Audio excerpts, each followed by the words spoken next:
One man who is dreaming big right now, especially after a surprise over the weekend, is Republican presidential candidate Herman Cain. The former CEO of Godfather's Pizza shook up the GOP race on Saturday, winning the Florida straw poll with more votes than Rick Perry and Mitt Romney combined. And Mr. Cain is with us here this morning. Good to see you here this morning. Thank you. Congratulations after the results over the weekend. Let me ask you this, though. Someone like Sarah Palin says late last night that you're the flavor of the week. How do you respond to something like that? Well, I would say that that's not true, first of all. The difference between me winning that straw poll and what we're going to do to leverage that is a couple of things. Primarily, I have a message that's resonating with the American people, the voters. My economic growth and jobs plan, as you know, next to national security, the biggest thing on the minds of the American people, how do we generate jobs and grow this economy? I have been talking about my 9-9-9 plan. It's resonating because it's simple, it expands the base, and it's going to kickstart this economy.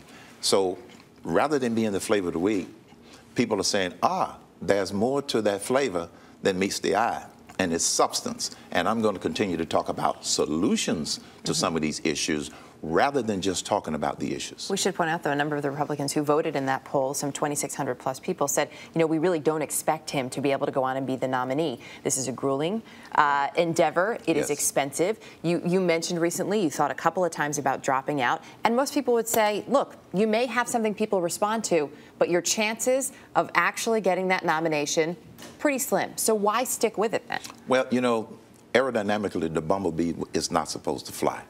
And that's been the story of my life. But here's the other thing.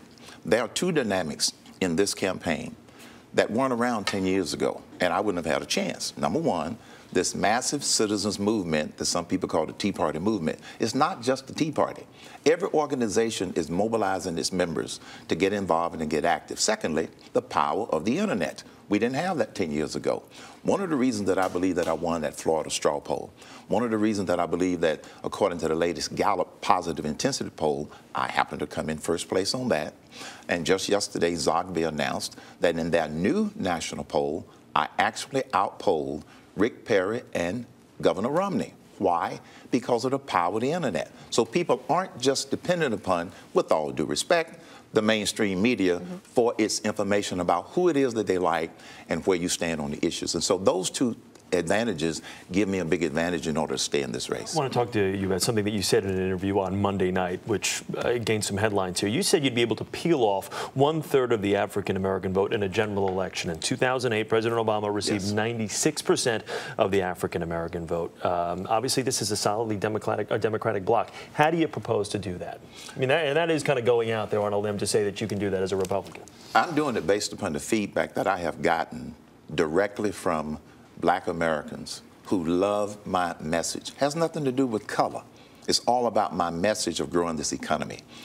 People realize, whether you are a Democrat, Republican, or Independent, that the biggest thing we need to do is to grow this economy. Because if we don't get this economy growing the right way, then all the other things that we are arguing about and debating about, cutting and increasing taxes, won't matter. So I know anecdotally from walking through the airport, emails that I get, people that are on my Facebook page, groups that are inviting me to speak that normally might not have invited me to speak. So I happen to feel, based upon the direct feedback that I'm getting and my own little focus group research that I do every day, that in fact, many Black Americans, like a lot of Americans, are thinking for themselves. Just like people are decided, just like in Florida, the voters, they decided the winner of that poll, not the media. A number of Americans are speaking out, thinking for themselves, and there are a number of Americans, not all of them Republicans, but many Republicans who are saying we still need someone else in this race, and that someone is Governor Chris Christie, of course, getting a lot of traction.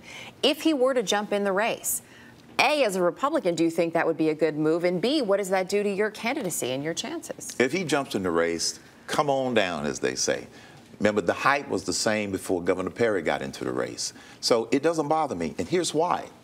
As you look at my campaign, it continues to build and build and build. It doesn't go down.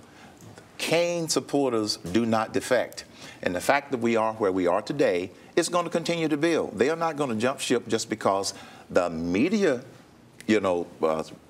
person. Yeah. They want to be in it for purposes of the drama and all of the stories that you can write. No, the real voters out there are watching the Herman Cain campaign, and we're going to continue to build, and we're not going to change our tactics or our strategy. Mr. Cain, thanks for coming in this morning. It's a pleasure. Thank you. Nice to have Happy you to be here. here. Good to see you.